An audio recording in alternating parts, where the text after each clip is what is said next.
एक गांव में एक किसान था। किसान दो भाई था। एक भाई गांव में रहता था, खेती बाड़ी करता था। खेती बाड़ी करके अपना जीवन बिता रहा था।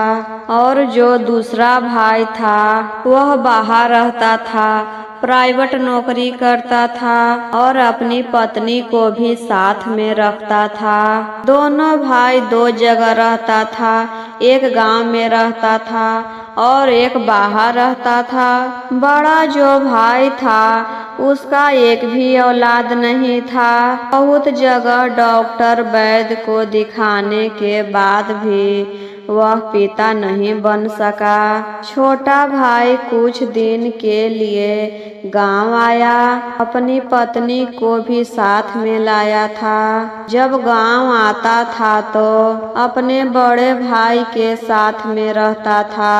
बड़ी भाभी थी, वही खाना बनाकर खिलाती थी और उसी के साथ रहता था। दूसरे दिन जब सुबह उठता है तो क्या देखता है, उसकी भाभी झाड़ू लगा रही थी।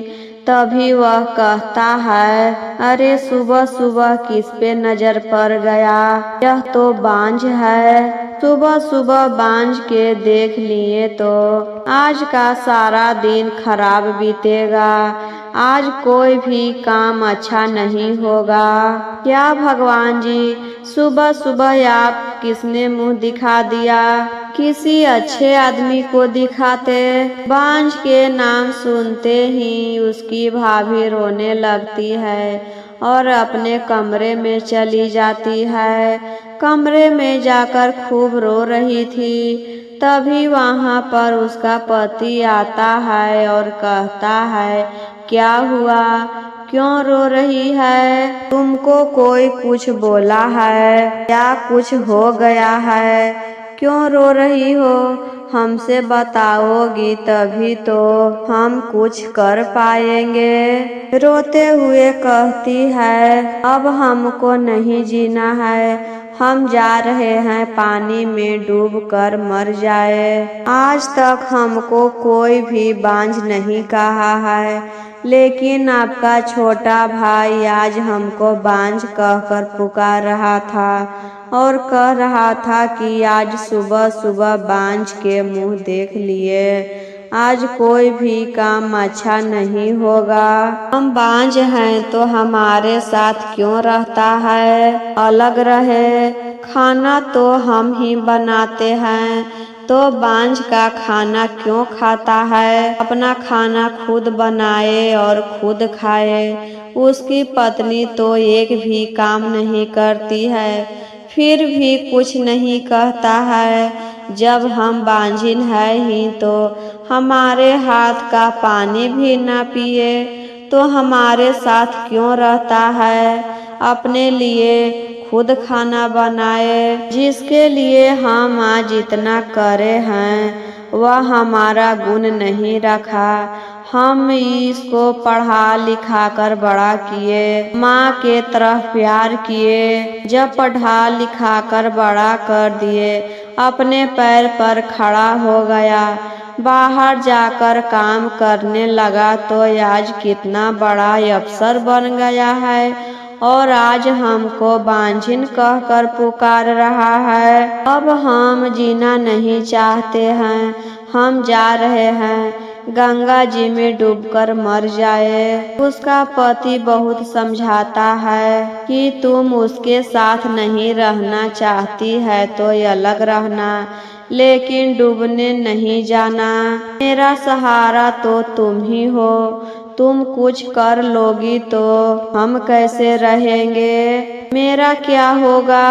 वह तो बेचारा समझा बुझाकर खेत पर चल जाता है काम करने, लेकिन वह घर में अकेली हो गई। खीस में वह चल जाती है, घर से निकल जाती है और गंगा जी में डूबने के लिए चली जाती है। वहाँ पर एक शिव मंदिर था, वहाँ पर सारी शिष्या बहन शिव चर्चा कर रही थी, भजन गा रही थी। चर्चा सुना रही थी। वह गंगा जी के किनारे जाकर बैठकर सोचती है कि डूबे कि नहीं डूबे। मेरे पति बोल रहे थे कि तुम नहीं रहोगी तो मेरा क्या होगा। फिर भी सोचती है कि हम मर जाएंगे तो क्या होगा, वह दूसरा शादी कर लेंगे, हमसे बच्चा नहीं हुआ तो क्या हुआ, दूसरा शादी कर लेंगे तो बच्चा हो जाएगा।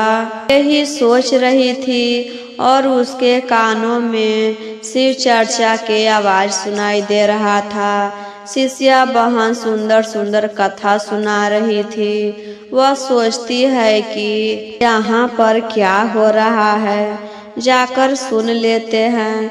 कितना अच्छा लग रहा है यह सुनने में। सुनने के बाद ही हम डूब जाएंगे और अपना जान दे देंगे। तो चली जाती है मंदिर में और शिष्या बहन से कहती है, बहन यहाँ पर क्या हो रहा है? हमको सुनने में बहुत अच्छा लगा। हम तो यहाँ पर डूबने के लिए आए थे, लेकिन सुनने में अच्छा लगा तो चले आए। शिष्या बहन कहती है, आपने अच्छा किए बहन, यहाँ पर चले आए।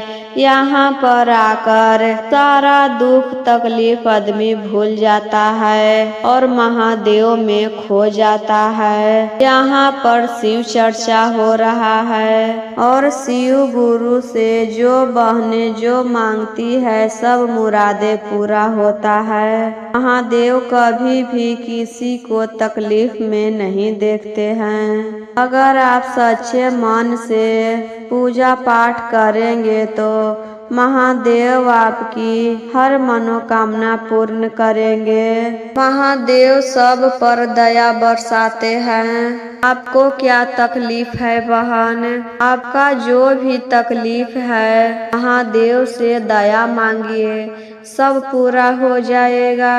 यहाँ पर आकर सारे दुख तकलीफ सब खत्म हो जाता है। आप एक बार महादेव पर भरोसा करके देखिए, अपना नाम घोषणा करवा लीजिए। तब उसको यह सब बातें बहुत अच्छा लगा और वहाँ जाने से मन भी शांत हो गया, मन को सुकून मिला और घर के सारे बातें भूल जाती है कि हम यहाँ पर क्यों आए थे, क्या करने आए थे और क्या करने लगे। महादेव में ही खो गई, घर के सारी बातें भूल गई और उसी दिन अपना नाम घोषणा करवा लेती है। महादेव से दया मांगने लगती है।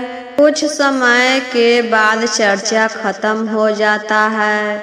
चर्चा खत्म होने के बाद प्रसादी लेती है और घर आने लगती है। आते समय देखती है कि उसका झोपड़ी तो यहाँ पर है ही नहीं।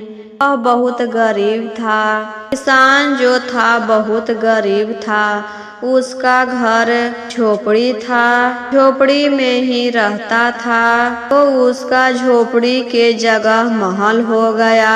वह सोचने लगती है कि मेरा झोपड़ी तो यहाँ पर नहीं है, कहाँ हो गया, कहीं हम दूसरे गांव में तो नहीं चले आए। तभी देखती है कि उसी घर में से उसका पति निकल रहा है। उसको कुछ समझ में नहीं आता है कि यह सब कैसे हो गया, लेकिन महादेव के चमत्कार देखिए गुरु बहन। उसको तो एक ही बार में दया मिल गया। महादेव एक ही बार में उसको दया कर दिए। वह घर के अंदर जाती है। उसका पति समझ जाता है कि यह सब इसके कारण हुआ है। मेरा झोपड़ी महल बन गया।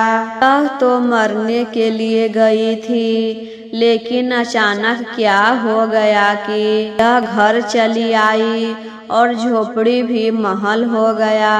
अपने पति से सारी बातें बताती है कि जब वहाँ पर हम गंगा जी में डूबने गए थे तभी शिव चर्चा हो रहा था। वहाँ पर चर्चा सुनकर हमको बहुत अच्छा लगा। तब हम उसी चर्चा में चले गए और अपना नाम घोषणा करवा लिए। उसी के चलते यह सब हुआ है। महादेव में बहुत शक्ति है। एक ही दिन में हम पर इतना दया बरसाए। और देखिए हम उसी चर्चा में से प्रसादी लेकर आए हैं। अपने खाती है और पति को दे देती है। दोनों प्रसाद खाते हैं और रात में सो जाते हैं। उसी रात को वह गर्भवती हो गई। महादेव के चमत्कार से वह माँ बन गई। महादेव बांझ का नामो निशान मिटा दिए।